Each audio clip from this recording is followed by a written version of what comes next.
Le terroriste le plus recherché au monde, l'insaisissable Ilich Ramirez Sanchez, alias Carlos, dort ce soir à la prison de la Santé à Paris, arrêté à Khartoum, au Soudan. Il a été extradé vers la France. Carlos est impliqué dans une longue série d'attentats meurtriers en Europe et plus particulièrement en France. Attentats qui ont fait au total 83 victimes. Arrivé ce matin à l'aéroport militaire de Villacoublay, Carlos est d'abord conduit dans les locaux de la DST.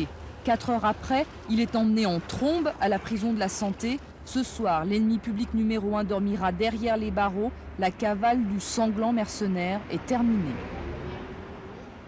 En 20 ans, le chacal a grossi.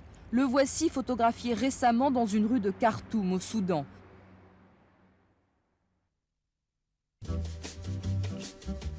Ilich Ramirez Sanchez est né le 12 octobre 1949 à Caracas, au Venezuela.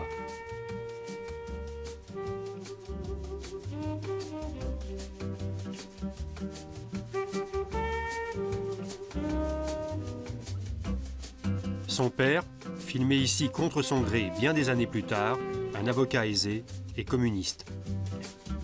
Un père marxiste convaincu, marxiste authentique, tellement qu'il va baptiser ses 3 garçons, dont Carlos Ilich, Lénine, Vladimir Ilich Lénine, les noms symboles du communisme.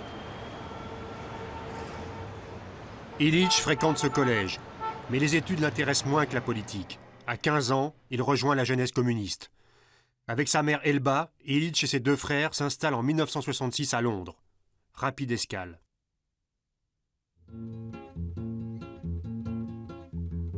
En 1968, Ilich est à Moscou, où son père l'a inscrit à l'université Patrice Lumumba. Là encore, les études ne sont pas au centre de ses préoccupations, ainsi qu'en témoigne Gustavo Machado, un ami du père. Je les ai vus à Moscou et ils n'étudiaient pas. C'était des gens sans contrôle. Ils recevaient beaucoup d'argent. Ils faisaient de la politique. Non, de la politique, non. Ils faisaient des étudiants qui avaient beaucoup d'argent, qui avaient des guitares, des jeunes filles, tout ça. Il paraît que c'était un homme à femme. Un homme à femme, oui. Un ancien condisciple se souvient fort bien d'Ilich. Il avait de l'argent et à cause de ça, il avait des problèmes avec les services d'ordre de l'université Lumumba parce que très souvent, dans sa chambre au foyer des étudiants, il y avait des scandales, on buvait, on cassait des bouteilles, il y avait des filles. C'était une personnalité indépendante, c'était une personnalité forte sur sa santé et en plus, c'était un homme de conviction. C'est un fou de marxisme, mais pas de marxisme scientifique, de l'économie politique de capital de Marx. C'était un activiste. C'était un romantique. Carlos était viré de l'université Patrice Lumumba au bout de 2 ans. Alors la version officielle, l'explication officielle, c'est indiscipline. Bon, certains observateurs occidentaux, projet SIA, il faut le reconnaître, on dit ah ouais, c'est la couverture idéale pour un futur agent du KGB. Bon, moi je ne suis pas certain que Carlos ait été recruté comme agent du KGB. Je veux dire que la personnalité, le profil du personnage, sa mégalomanie, son côté indocile, son côté incontrôlable, en fait pas forcément un très bon agent.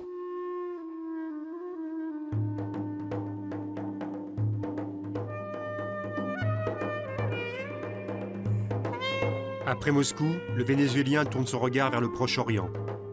Au lendemain de la guerre des 6 jours, des dizaines de milliers de réfugiés palestiniens s'entassent dans les camps. La question palestinienne est devenue cruciale dans la région.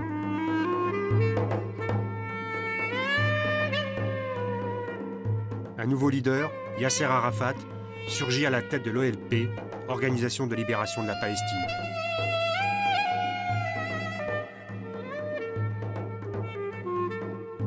C'est lui qui est à la tête de l'organisation la plus importante du point de vue numérique, qui s'appelle le Fatah.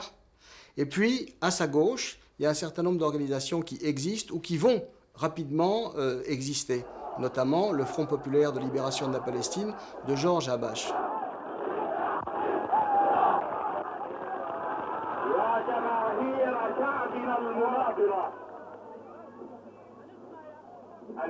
Le Front populaire de libération de la Palestine va se proclamer marxiste-léniniste.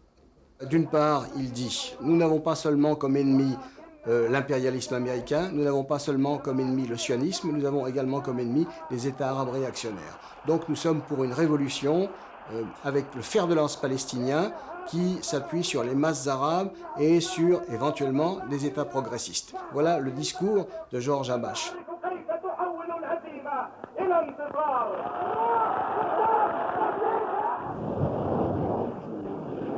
Le FPLP, le premier, se lance dans les opérations spectaculaires de détournement et de destruction d'avions. L'écho est fantastique. Vous savez qu'entre terrorisme et médias, il y a une relation quelque peu perverse. D'un seul coup, les Palestiniens ont la une partout. Donc, du côté des jeunes Palestiniens, d'ailleurs du côté des Arabes qui se veulent révolutionnaires, comme même ailleurs, d'ailleurs, il va y avoir un impact sur toute une jeunesse européenne qui se sent d'ailleurs en symbiose avec l'anti-impérialisme dont se proclament et dont se réclament les Palestiniens. Donc tout ça va jouer. Il va y avoir un afflux considérable d'éléments qui vont s'enrôler auprès des organisations les plus radicales, dont le FPLP est peut-être la plus importante.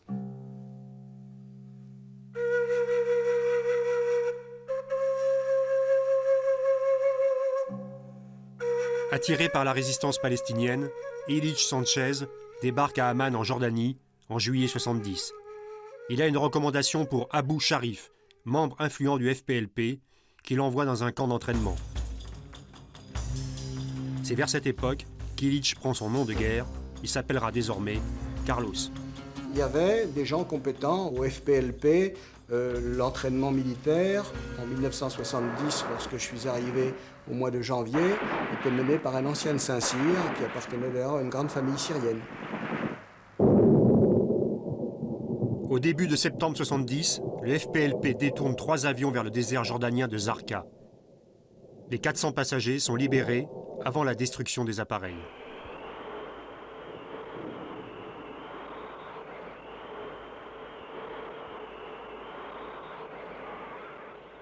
Lorsque le FPLP de M. Habash détourne un avion d'une compagnie étrangère, le fait atterrir sur le territoire jordanien et commence à dicter ses desiderata à l'extérieur, alors à ce moment-là, le roi Hussein ne peut plus encaisser cette espèce d'immixtion chez lui et ça va amener le clash avec les Bédouins qui sont l'armée du roi de Jordanie.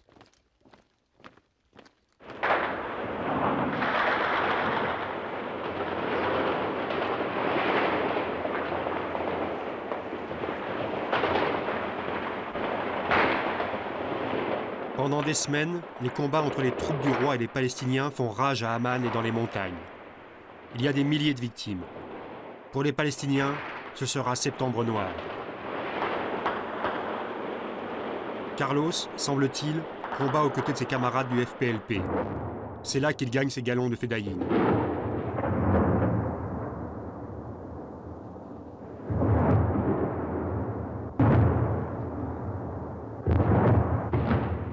L'armée du roi de Hussein de Jordanie l'emporte de très loin.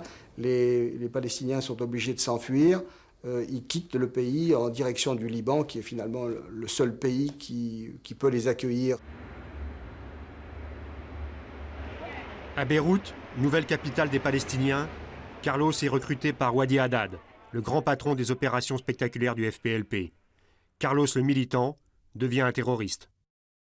Si il était recruté et s'il a continué à travailler pendant près de 10 ans pour le FPLP de Georges Habash, c'est par conviction idéologique, c'est-à-dire, il se considère comme un marxiste pur et dur, et je vous dis, un révolutionnaire même professionnel.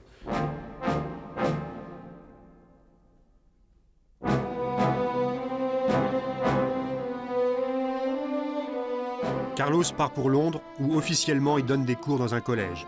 En fait, il jette les bases d'un réseau et recrute dans les milieux révolutionnaires sud-américains, par exemple Nydia Tobon, une jeune Colombienne. He told me, "Oh, Nydia, now I think that I got my way," and he told me, "Now I form part of a group and that they are fighting for liberation movement, and I'm feeling so happy." I asked him, "What is what about the movement? What kind of movement it is, and he told me the Palestinian, and I say, why Palestinian? I can't understand why. Why not Latin America movement or Venezuelan or Colombian or? But in Latin America, one thing more close to us. He told me, don't be silly. It's because Palestinian is part of the third world problem. Palestine is created and is supported by the imperialism, the American imperialism. So if we are convinced that we need to fight against the imperialism, we can fight with the Palestinian or whatever liberation movement is going on. Les limiers de Scotland Yard sont tuyautés sur Carlos. Il surveille ses planques, comme celle-ci, et le photographie à son insu. At the time that I kept the arms for him, I used to live in Hampstead. And because it's the way that he was looking and taking care of the arm, especially he took the pistol with such a tenderness and he was looking at it. And I say, oh, it is funny. You look at this pistol as it was a woman or something. It is ridiculous. He told me, oh, don't laugh, because if a person this is an extension of my arm, no? So I need to take care, because you know what happens when you are involved in this kind of business and you have the wrong arm, you got to be in trouble. And I say, why? And he told me, well, when I shot Sif, the pistol was jammed. Décembre 73, Carlos signe son premier attentat. Sous prétexte d'antisionisme, il s'attaque à une personnalité juive. Happened in a flash. The door opened, the door of the bathroom opened, and then I saw a gun, and that was it. And the next thing you remembered, you were here. Janvier 1974, Carlos est à Paris. Il y rencontre Michel Moukarbal. Les deux hommes travaillent ensemble pour organiser dans la capitale française le réseau européen du FPLP après l'assassinat de Mohamed Boudia, abattu par les services secrets israéliens. Après la mort du représentant du FPLP en Europe, qui était donc Mohamed Boudia, un Algérien, qui a travaillé pour la FLN et ensuite qui a adhéré à la cause palestinienne, après donc sa mort, lors d'un attentat d'une voiture piégée en plein cœur de Paris, Carlos a pris la succession de Boudia en compagnie d'un autre militant important du FPLP pour l'Europe, qui était Michel Moukarbal. Puis Carlos passe à l'action en organisant des attentats à l'explosif contre 3 journaux qu'il juge très anti-palestiniens. L'Arche, l'Aurore, Minute. Un 4e engin, placé dans une voiture devant la maison de la radio, n'explose pas. Ce n'est qu'un galop d'essai. Très vite, l'apprenti terroriste va se lancer dans des opérations d'envergure.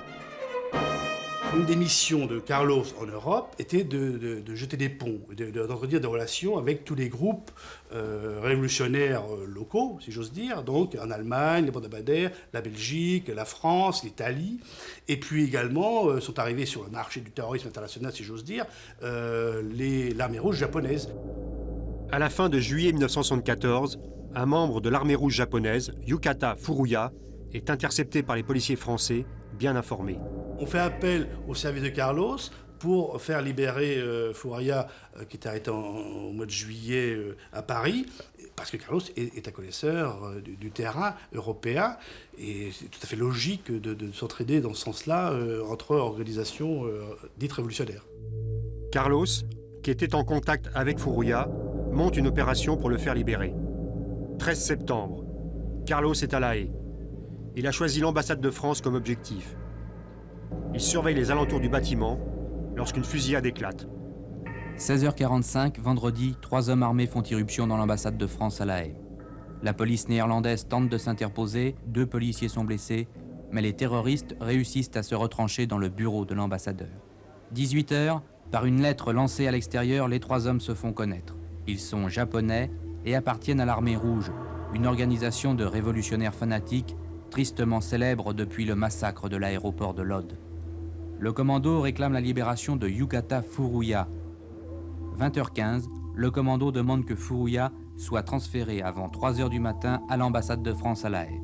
Ils exigent en outre qu'un autocar soit mis à leur disposition pour gagner l'aéroport de Schiphol-Amsterdam, où un Boeing doit les attendre, prêt à décoller pour une destination inconnue. Dans la soirée, le gouvernement français accepte de transférer Fourouya à Amsterdam.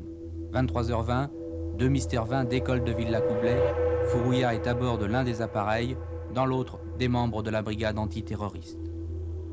Samedi, 0h45, les Mystère 20 atterrissent à Schiphol-Amsterdam.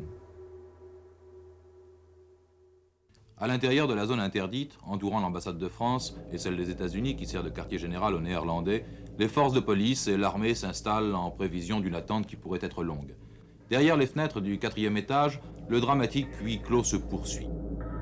Cela fait maintenant plus de 42 heures que ces 11 otages, dont l'ambassadeur de France, M. Jacques Sénard, sont retenus au 4e étage de l'ambassade de France à La Haye par le commando de l'armée rouge japonaise. Et ce matin, le ministre de l'Intérieur a passé une partie de la matinée à l'hôtel Matignon avec M. Chirac. Atmosphère un peu inhabituelle ce matin pour un dimanche dans la cour de l'hôtel Matignon. Le gouvernement se tient informé heure par heure de l'évolution des négociations avec les commandos japonais de La Haye. Le ministre de l'Intérieur, qui a passé une nuit blanche, a fait le point ce matin pendant plus de 2 heures avec le Premier ministre, M. Chirac. Carlos s'est replié à Paris. Une grenade est balancée dans le drugstore Saint-Germain. 2 morts, 30 blessés. Carlos revendique l'attentat au nom de l'armée rouge japonaise. Le gouvernement français, qui redoute d'autres actions, décide d'envoyer en Hollande le Boeing que les Japonais réclament.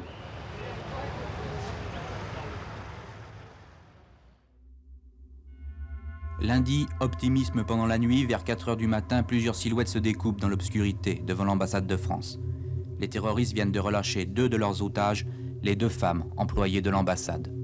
Leur libération fait suite à l'arrivée sur l'aéroport d'Amsterdam d'un Boeing 707 d'Air France à bord duquel le commando japonais devrait s'échapper. À La Haye, après 3 longues journées d'attente, 3 longues journées d'angoisse, aujourd'hui c'est la journée de l'espoir. Vers 7 h ce matin, le japonais Fourouya sort du Mystère 20 où il se trouve depuis vendredi soir. En chemise, les menottes aux mains, il est entouré de 3 policiers. Les preneurs d'otages acceptent d'être ravitaillés, tandis que les négociations continuent.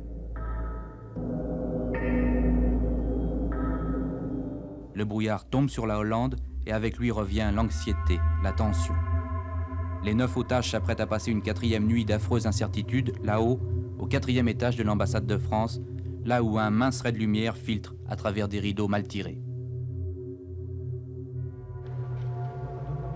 Mardi, tout est prêt. Le dénouement semble proche. Des dizaines de journalistes attendent.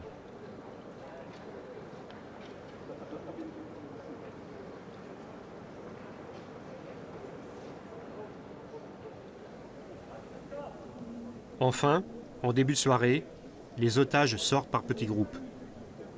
L'ambassadeur de France apparaît à son tour.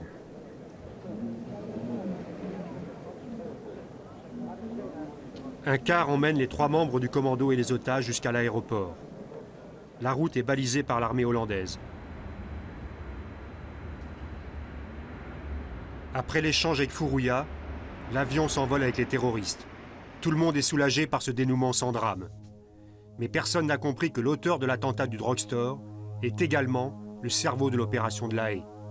Plus de 24 heures après la tragédie du drugstore de Saint-Germain-des-Prés, l'homme qui a jeté une grenade reste introuvable. Cheveux courts, cheveux longs, veste grise, complet bleu, les témoignages sont contradictoires. Non identifié, Carlos peut poursuivre ses activités. Dans le côté de l'époque, c'était les rivalités, la guerre entre Israéliens et Palestiniens. Bon.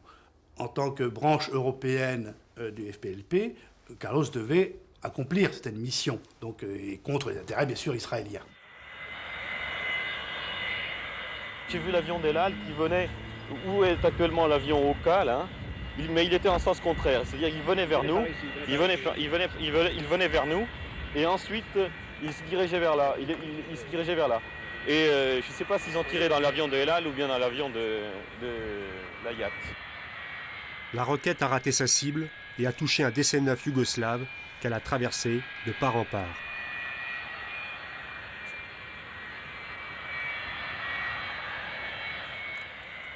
Nous nous sommes retournés à la première explosion. Et ensuite, la deuxième explosion a été très nette. Et là, j'ai bien vu, il y avait un type qui épaulait, qui avait à l'épaule un long tube kaki. Et qui a donné un coup, qui reculait dans une voiture blanche, une 504 blanche. Le véhicule qui a servi pour l'attentat, une 504 Peugeot, est retrouvé.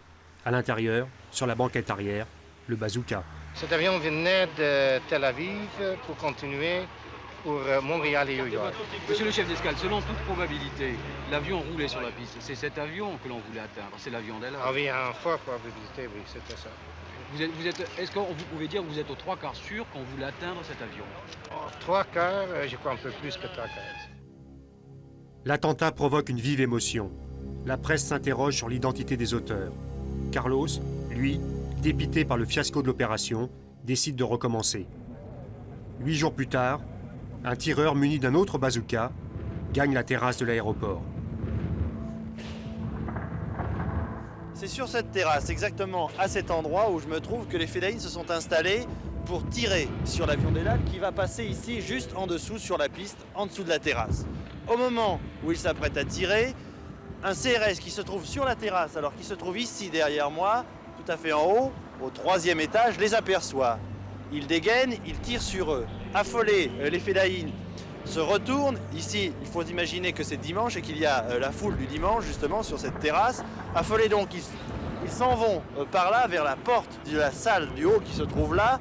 Pour couvrir leur retraite, ils dégoupillent plusieurs grenades et les lancent. Il y a plusieurs blessés, il y a le CRS, plus des blessés légers parmi la foule. Ensuite, continuant leur course, ils se réfugient un peu plus à gauche, au fond du hall, là où il y a les toilettes et où ils vont s'enfermer avec 10 otages.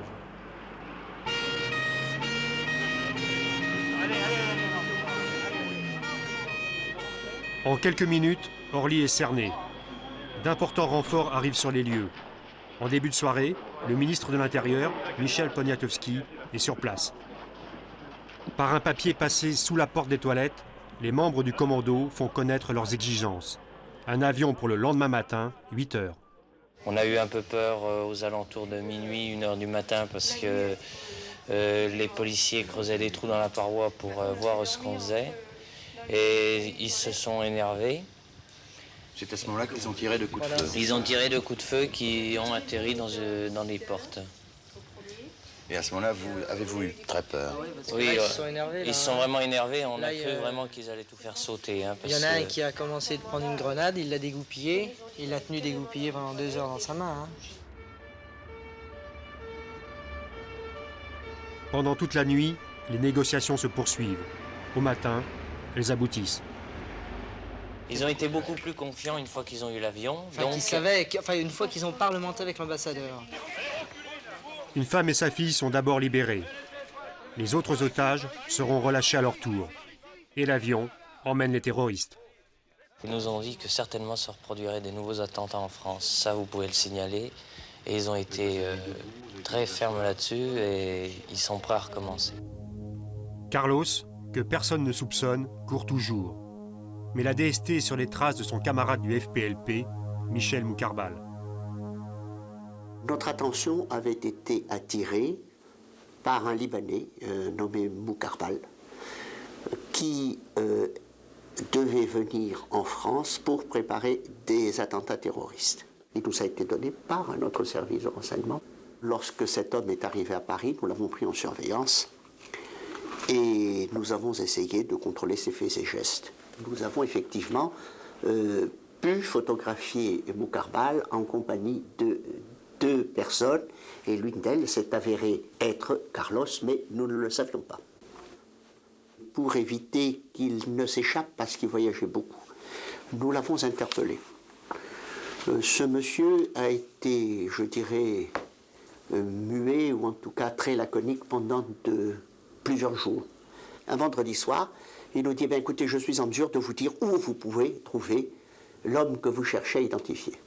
Et effectivement, il conduit donc un commissaire de chez nous et 2 inspecteurs rue Toulier. Mais c'est là qu'il y a eu malheureusement peut-être ce que les autres appelleront une bavure, mais c'est seulement après qu'on sait que c'est une bavure. Ces gens venaient pour faire un contrôle d'identité. Lorsqu'ils ont tapé à la porte, ils ont entendu du bruit, des gens qui discutaient, des gens qui parlaient, et ils ne se sont pas méfiés. Bon. Ils ont interpellé les gens, et lorsque Carlos a vu Moucarbal avec les inspecteurs, il a compris qu'il avait été donné. Il est allé, alors sous prétexte d'aller chercher ses papiers, puisque les fonctionnaires de notre service lui demandaient de prouver son identité, il est allé chercher un vêtement dans lequel il y avait un pistolet.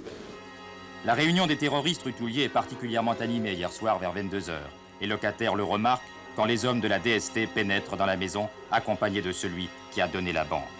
Ils présentent leur carte de policier à la concierge, sonnent à l'appartement, la porte s'ouvre et c'est la fusillade instantanée. Les Vénézuéliens ont reconnu leur ancien complice encadré par les inspecteurs. Ce sont 5, 6, 7, 8 détonations. Une balle traverse même la cloison d'un voisin. Les inspecteurs Douce et Donatini sont tués sur le coup. Le commissaire est grièvement blessé. À 2h du matin, il était toujours en salle d'opération. Dans la confusion, Carlos réussit à s'enfuir sans encombre. Dans la rue, les policiers ne font pas attention à lui. Son signalement n'est toujours pas connu. Pourtant, quelques jours plus tard, la police française réussit à mettre un nom sur l'auteur de la fusillade. Une dizaine de jours après, quand nous avons pu comparer effectivement les empreintes trouvées rue Toulier avec celles qui nous avaient été envoyées par la police vénézuélienne, nous avons pu identifier Carlos. C'était naturellement l'homme à abattre. Et nous avons à ce moment-là alerté effectivement d'abord tous nos correspondants étrangers. Nous leur avons demandé de nous donner la main pour le capturer. Nous avons essayé de dresser toutes sortes de souricières. Nous avons essayé d'obtenir de nombreux renseignements. Et vous savez, nous avons exploité des montagnes de renseignements pour essayer de le retrouver. Carlos a été un bon professionnel. D'abord parce qu'il a réussi à obtenir beaucoup de concours. C'est déjà important. Et ensuite parce qu'il a monté des opérations qui ont presque toutes réussi. Organisée par Carlos, la plus spectaculaire prise d'otage de l'histoire commence. Des militants de l'ultra-gauche allemande, comme Hans-Joachim Klein, participent à l'opération. C'est Wadi Haddad, chef militaire du FPLP, qui a conçu cette folle aventure. Il s'agit de s'emparer des ministres du pétrole de l'OPEP, réunis en conclave à Vienne. Wie man hier erfahren kann, sollen sich zurzeit 4 Terroristen, darunter eine Frau, am letzten Stockwerk des OPEC-Gebäudes im Konferenzsaal der OPEC-Minister verschanzt haben. Sie sollen rund 50 Geiseln gefangen halten, darunter 12 OPEC-Minister. Die Fenster und Türen des Konferenzsaals der OPEC sollen von den Terroristen mit Sprengstoff vermint worden sein. En gravissant l'escalier, on a sorti nos armes, on a mis les gens qui étaient là le dos au mur, et chacun a fait ce qui était prévu. Die sind hereingekommen und haben gesagt, wo ist der Konferenzraum? Und dann habe ich Schießen gehört.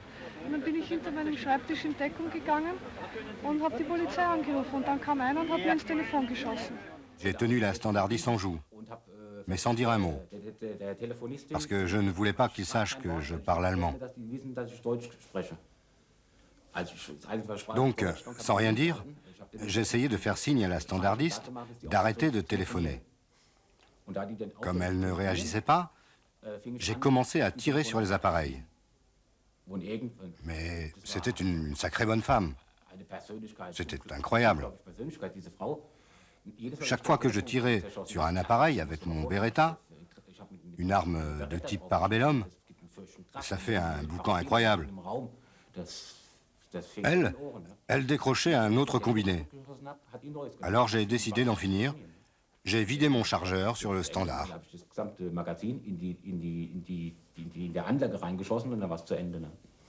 Und dann wurde ich aufgefordert, in den Konferenzraum zu gehen. Wie viele Leute waren dann im Konferenzraum? Das habe ich nicht gesehen, weil die lagen alle am Boden. Und wie ist dann weitergegangen?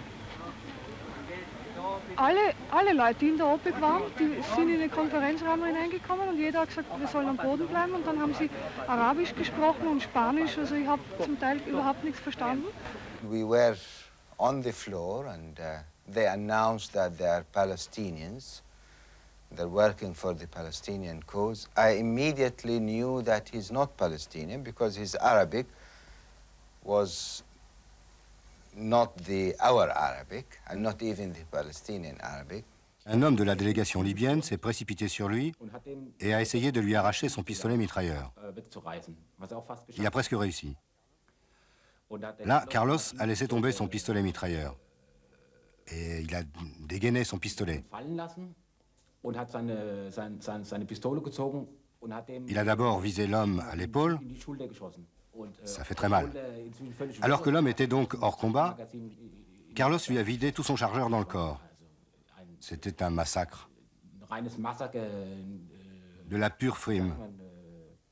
Un acte purement gratuit. Mehr ist einstweilen nicht zu erfahren. Das Geiseldrama hat noch, wie bisher bekannt wurde, 2 Tote. À l'intérieur, des policiers surgissent, des coups de feu éclatent. 2 policiers sont blessés et évacués. Klein est atteint au ventre. Carlos accepte son transfert à l'hôpital. Ensuite, j'ai été évacué du bâtiment de l'OPEP, sous la protection de l'ambassadeur d'Algérie à Vienne. Dans un premier temps, la police ne savait pas qui j'étais. Et ils m'ont demandé en allemand si j'étais un otage ou un terroriste. Je leur ai répondu, du mieux que je pouvais en anglais, que mon nom de guerre est Angie. Von den Forderungen Terroristen ist hier bekannt geworden, dass sie angeblich anerkannt werden wollen, bis morgen früh 7 Uhr einen Autobus und ein Flugzeug verlangen und angeblich in ein arabisches Land gebracht werden wollen. On n'oublie pas que nous avions 11 ministres de l'OPEP à notre merci. Une fois la nouvelle connue, les gouvernements de leurs pays respectifs ont commencé à téléphoner, à dire de ne pas donner l'assaut, d'accorder tout ce que nous demandions. Ils jouaient sur du velours. Les autres ne pouvaient plus rien faire. Comme l'a dit Carlos, à la fin, on aurait pu faire danser Kreisky sur la table. Es kommt Ihnen auf einen sehr spektakulären Akt an. Nicht Geld, keine anderen Dinge. Sie wollen nur eine Tat setzen, die die größte Publicity in der ganzen Welt erwarten lässt, indem sie ihre Gedanken zum Ausdruck bringen. Alle OPEC-Staaten, alle Delegationen waren im höchsten Maße überrascht von dieser Aktion. Sie war für sie unverständlich. Les négociations avec les autorités autrichiennes durent toute la nuit. Pour tromper l'attente, Carlos, très détendu, discute avec les ministres otages. Naturellement, nous avons eu l'occasion de parler après les premiers moments, disons après la première heure, qui fut l'heure de la violence, au moment où les esprits commençaient à s'apaiser. On a passé 26 heures ensemble et dès le début, il a tenu à se faire connaître et il s'est identifié comme vénézuélien. Nous avons parlé espagnol tout le temps. Il nous a dit que Carlos était son pseudonyme et que son vrai nom était Illich Ramirez Sanchez. À l'aube, les exigences du commando sont acceptées. Un accord est trouvé. À 7 heures du matin, le commando embarque dans un car avec une partie des otages. Carlos salue avec effusion ceux qui sont libérés.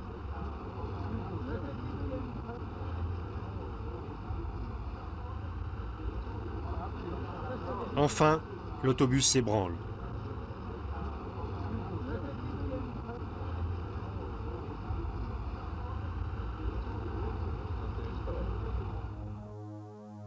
Sur l'aéroport, le DC-9 attend, immobilisé en bout de piste. Klein, blessé, est hissé dans l'appareil.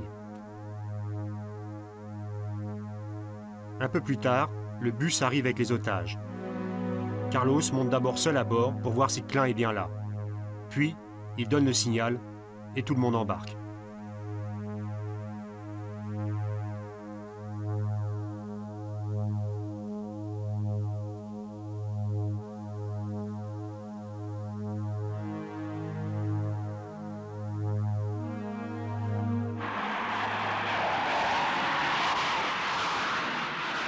Pendant le vol, Carlos poursuit ses conversations avec ses prisonniers ministres.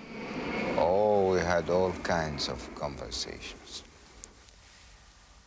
Every aspect of life. Social, political, even sex. Well, tell me, what did he talk about? What did he reveal of himself in that conversation? He's a very ambitious man. I think he wants so many things, but definitely he wants to be a hero. Were you impressed with him at all? Yes, I should say yes. Well, according to his own information, he said that he was cooperating with the Libyans as well as with the Iraqis. Do you believe him? I have no reason to disbelieve.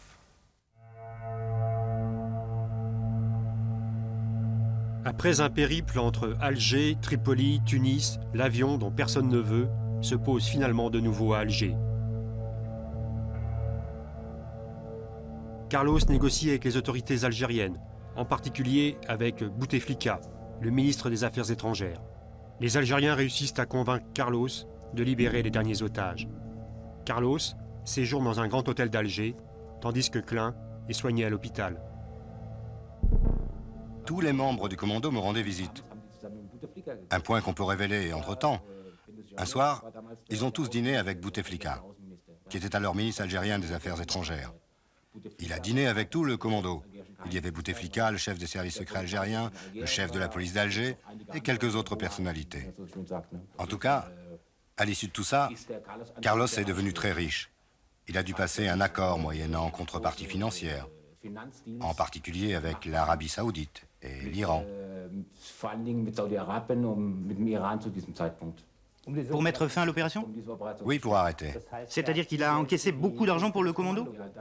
Beaucoup d'argent. Il l'a avoué presque ouvertement. Il te l'a dit à toi? Oui, oui. Et il a mis tout cet argent à l'abri en Algérie. Pour l'ensemble du groupe? Pour lui, pas pour le groupe. Disons qu'il a servi de vitrine, il s'est promené pas mal, il était reçu un peu partout, par des chefs d'État, arabes notamment, comme une vedette. Je veux dire, c'était Carlos. Je dis, le mythe Carlos est né quand même avec l'OPEP. À partir d'un certain moment où il a peut-être fini par excéder un petit peu les services de renseignement du monde arabe, c'est devenu un mercenaire. L'un des membres influents de l'organisation palestinienne, Abou Sharif, affirme qu'il y a eu une discussion très violente entre Wadi Haddad et Carlos, qu'il l'a viré, qu'il a traité de mégalo, de type qui recherche absolument le végétariat, qu'il avait passé à côté qu'il était passé à côté des consignes, et dans ce sens-là, qu'il avait plus sa place au sein de son organisation. Et effectivement, Carlos aurait été viré à ce moment-là, donc c'était en début 76, quoi. Disons qu'au début, il avait certes des motivations politiques, mais avec le temps, elles étaient devenues pratiquement inexistantes. Il ne s'agissait plus que de se forger une image de marque qui s'attachait au nom de Carlos, comme le chacal ou d'autres expressions reprises par la presse. Il travaillait beaucoup plus sur cette image-là que sur son image politique. Et cette dérive qu'on peut constater par rapport aux idéaux de sa jeunesse, qui est devenu à ce moment-là un prestataire de service, dirigeant une multinationale du terrorisme. Et Carlos décide en 78, 79 de créer son propre groupe, voilà, et qui deviendra d'ailleurs baptisé par la police secrète allemande, le groupe Separat. Bon, et c'est à partir de là qu'il s'installe effectivement derrière le rideau de fer, etc.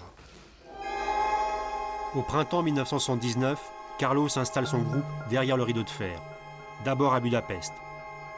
Dans la capitale hongroise, Carlos a auprès de lui Johann Weinrich, un extrémiste allemand qui devient son lieutenant, et Magdalena Kopp, l'ex-femme de Weinrich, qui est désormais la compagne de Carlos. Bénéficiant d'un pied-à-terre dans la capitale hongroise, le trio franchit les frontières avec de faux passeports diplomatiques. Au bout de quelques mois, les services hongrois s'aperçoivent de cette présence encombrante. Ils prennent de contact avec lui, naturellement avec l'autorisation de plus haut niveau de politique.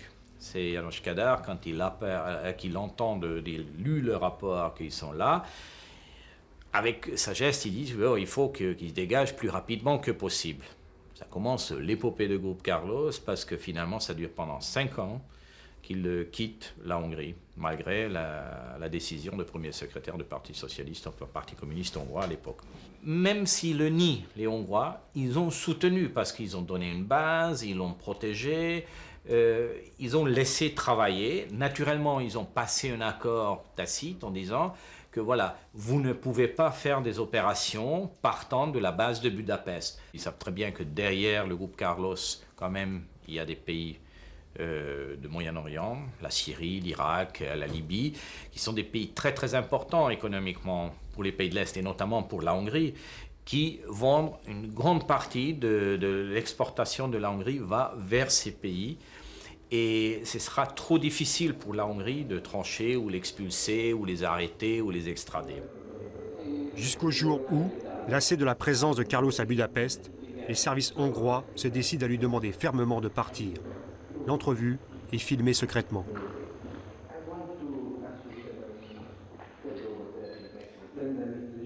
Il y a un rendez-vous qui était filmé par le service secret à l'époque. Dans un bureau du ministère de l'Intérieur, ils étaient convoqués Carlos et Weinrich. C'est un film qui était le mur qui était percé et il y avait la caméra.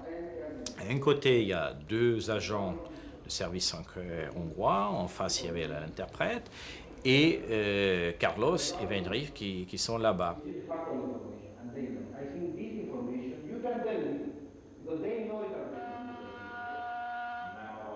Le service secret invente une histoire que l'Interpol est au courant, qu'ils sont à Budapest. Il falsifie un document de l'Interpol et il le montre. Et on voit très bien sur le film que Weinrich, qui surveille tout le temps, il prend des notes, et il le voit que finalement sur le fiche de l'Interpol, c'est en couleur. Et eux, ils ont fait une photocopie, c'était en noir. Alors déjà, à la fin, Carlos et Weinrich savaient très bien, c'est un faux papier bidon. Mais ils ont très bien compris qu'il faut partir parce que maintenant c'est gênant. Bon, ils sont partis. Après Budapest, en même temps qu'à Bucarest ou à Prague, Carlos et son groupe installent une base à Berlin. Dans l'ex-RDA, le ministère pour la sécurité d'État, plus connu sous le nom de Stasi, un véritable État dans l'État, fiche des millions d'Allemands. À sa tête, le général Mielke, filmé ici au cours de son procès dans les années 90. C'est Mielke en personne qui s'occupe du groupe Carlos, comme le montrent les documents retrouvés dans les archives de la Stasi. Les rapports de la Stasi avec un certain nombre de services secrets, en particulier syriens et yéménites, étaient si denses que de toute façon, une communication avec le groupe Carlos est extrêmement aisée à établir. Et pratiquement, dès le début 80, une espèce de pré-protocole d'accord est passé entre la Stasi et le groupe Carlos. La décision définitive est prise le 26 juin 1980. C'est un protocole ultra secret signé personnellement par Heinrich Mielke. Et au sein de ce document, on lit que le protocole d'accord comprend un soutien au groupe Carlos, c'est-à-dire on lui offre un appartement ou une maison, on lui donne une voiture avec un numéro de la RDA, on lui promet des fonds, on lui promet un téléphone spécial, on lui promet aussi un soutien complet, en particulier pour l'acquisition et la pénétration d'un certain nombre d'objectifs extérieurs, c'est-à-dire d'objectifs qu'on peut frapper avec une action terroriste, et évidemment un soutien en armes et en matériel. L'objectif premier de la Stasi était d'obtenir un maximum d'informations possibles sur la scène terroriste au niveau mondial. Carlos, dans son comportement, est un terroriste en goguette. C'est un homme qui est extrêmement peu prudent. Et lorsqu'il se déplace, par exemple, dans les grands hôtels de Berlin, il fait la fête, il va boire, il fréquente les prostituées à Berlin-Est, ce qui met en rage Mielke, parce qu'évidemment, les observateurs des services secrets occidentaux repèrent très rapidement le groupe Carlos. De Berlin-Est, Weinrich prépare des actions en Europe de l'Ouest, comme l'indique cette lettre à Carlos. En particulier, un attentat contre la Maison de France, centre culturel situé à Berlin-Ouest. Pour des raisons politico-stratégiques, la RDA n'a rien contre une opération terroriste. L'attentat fera 2 morts et des dizaines de blessés. Dans la presse, il n'est fait aucune mention de Carlos. Mais d'après les documents justement de cette époque, il y a d'autres objectifs français qui étaient préparés, qui étaient visés, en particulier le Méridien à Nice, l'Université de Nice, l'ambassade de France en Italie, étaient des objectifs qui étaient acceptés pratiquement par la RDA et par Mielke, qui savait fort bien ce qui se passait. D'après les rapports de la Stasi que j'ai là, Carlos effectuait de nombreux voyages à Moscou, qu'il avait des conversations et il entretenait des liens avec, et des relations avec des gens haut placés au sein du gouvernement soviétique. Ça, c'est établi. Pratiquement jusqu'en 87-88, il y a un centre qui est Moscou, d'où part absolument les ordres opérationnels, et il y a les autres services. La seule curiosité, c'est la problématique roumaine. Les Roumains sont véritablement le service secret qui va soutenir le plus activement Carlos pendant des années en lui fournissant des armes, du matériel, des explosifs, en lui fournissant une base arrière, en accueillant ses partenaires, en les protégeant justement aussi lorsque des informations parviennent au service secret roumain sur le repérage par un service, par exemple le service secret français de Carlos dans telle ou telle région, que les Roumains le savent, immédiatement une nouvelle est diffusée pour que Carlos puisse replier ses hommes et son matériel et son infrastructure. À cette époque, le groupe Carlos participe ou facilite la liquidation d'un certain nombre d'oppositionnels roumains. C'est l'attentat de Radio Free Europe. Radio Free Europe est frappé justement parce que c'est là où est constituée la principale base opérationnelle anti-Ceausescu. Et c'est la fonction du groupe Carlos. En fait, il sert d'homme de main, de porte-pistolet pour un certain nombre de services. Carlos est à l'est, ses amis sont à l'ouest. Dans un parking de l'avenue Georges V, un couple qui s'apprête à monter dans une 504 Peugeot attire l'attention des vigiles. L'homme et la femme s'enfuient, mais ils sont rattrapés. Dans le véhicule, on retrouve 4 kilos d'explosifs.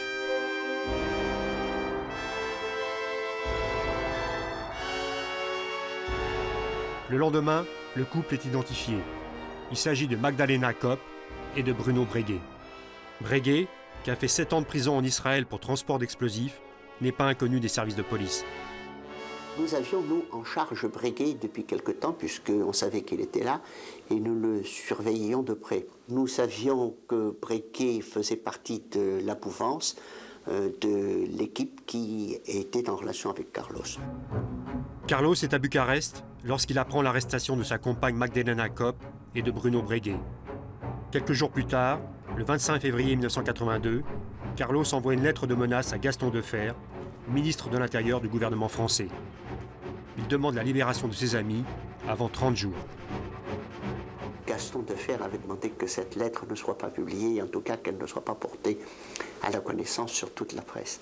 Bon, vous savez que dans cette lettre, on demandait la libération de Breguet et de Kopp avec une date limite. Faute de quoi, naturellement, Carlos menaçait de commettre de nombreux attentats en France. Il a authentifié cette lettre en mettant ses empreintes et puis son écriture, nous l'avons identifiée également comme étant la sienne. Je prends très au sérieux cette menace qui pèse, je ne sais pas comment ni exactement quand, sur un certain nombre de personnages que j'ai le devoir de protéger. Hier soir, vers 20h40, le Capitole, lancé à 140 km/h, est secoué par une énorme déflagration. Il se trouve alors à 18 km de Limoges.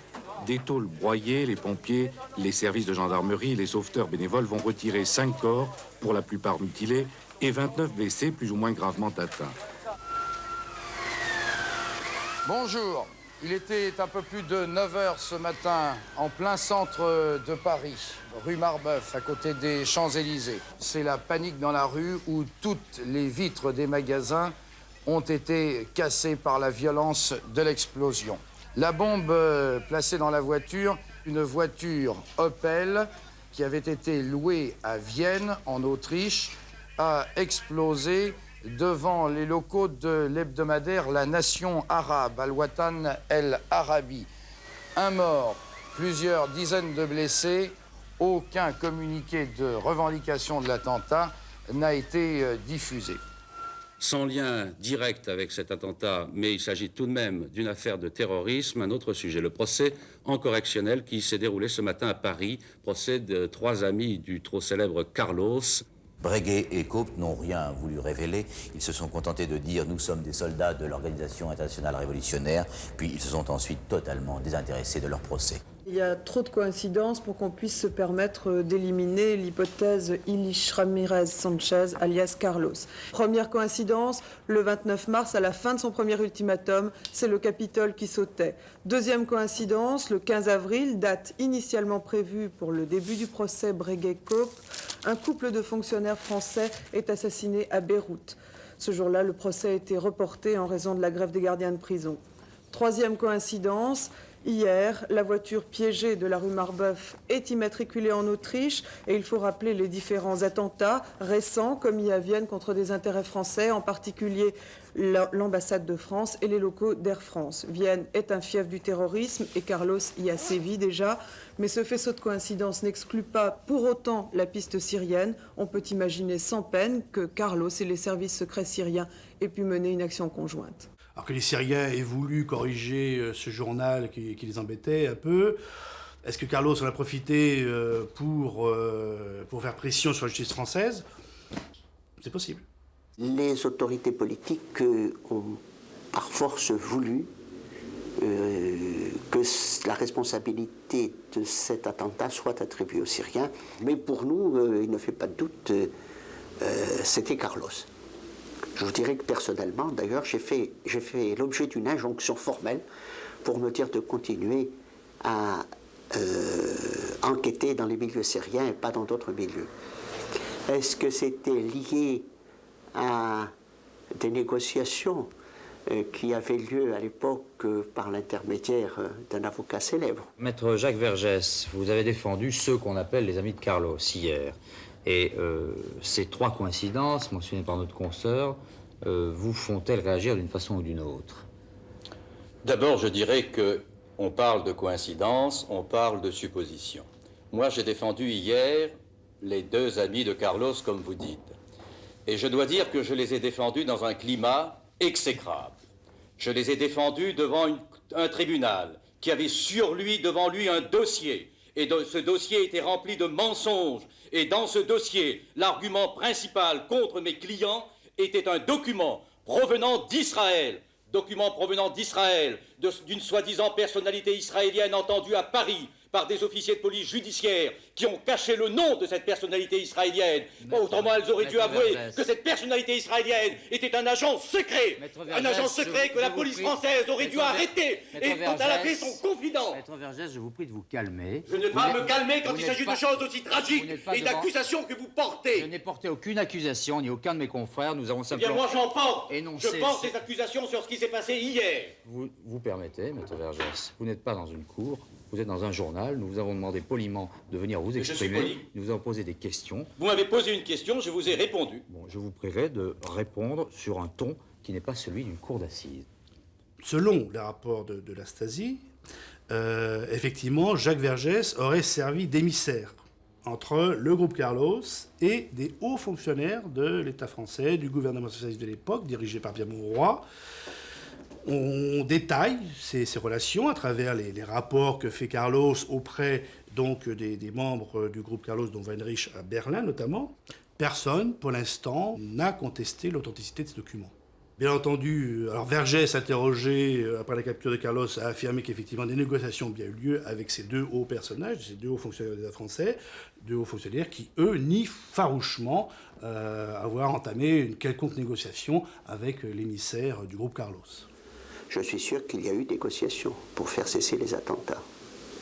C'est vrai que le juge d'instruction n'était pas n'importe quel juge d'instruction à l'époque, qu'il aurait pu très bien envoyer les deux prévenus en assises, qu'il a préféré le correctionnel, qui forcément limitait les peines. Bon, ce juge d'instruction était Jean-Louis Debray, l'actuel ministre de l'Intérieur. On n'avait pas envie de fâcher, je veux dire, soit des pays comme la Syrie, enfin, des pays arabes, ou le groupe Carlos, pour se retrouver avec une série d'attentats. De toute façon, je dirais que les négociations de ce genre surprennent un peu le profane. Mais je pense qu'elles se pratiquent couramment. Magdalena Kopp purge ses 3 ans de prison. À sa libération, elle retrouve Carlos, photographié ici à l'aéroport de Prague en 1986. Le couple s'installe à Damas, en Syrie. Mais la chute du mur de Berlin, les négociations pour la paix au Proche-Orient font de Carlos un terroriste à la retraite. Il se fait oublier et on l'oublie. On a pensé que, devenu gênant, on s'était débarrassé de lui. Puis vous savez, avec l'âge, ça devenait un vieux terroriste. Hein. Au début des années 90, Carlos, on demande à Carlos de partir de la Syrie, ensuite de la Jordanie. Il essaie de s'installer en Iran, ça ne marche pas. Et c'est comme ça qu'il se retrouve en 93 au Soudan. À Khartoum, Carlos mène la belle vie, comme le montrent ces images étonnantes prises par un cinéaste amateur.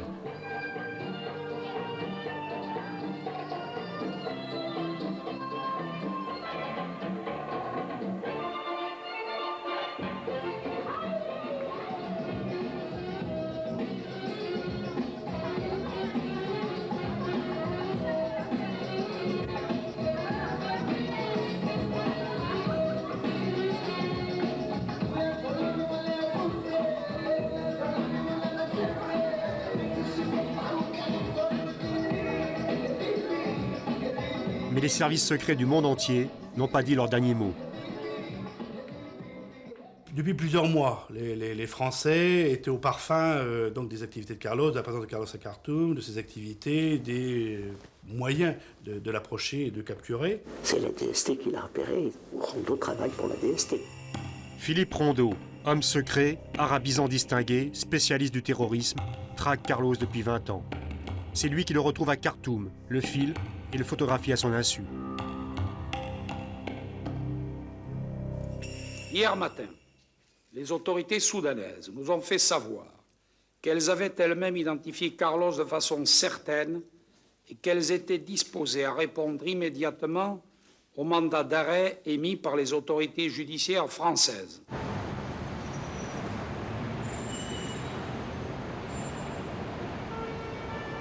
Pour récupérer Carlos, le gouvernement français a envoyé une équipe de spécialistes qui l'enlève littéralement et le ramène en France à bord d'un avion spécial.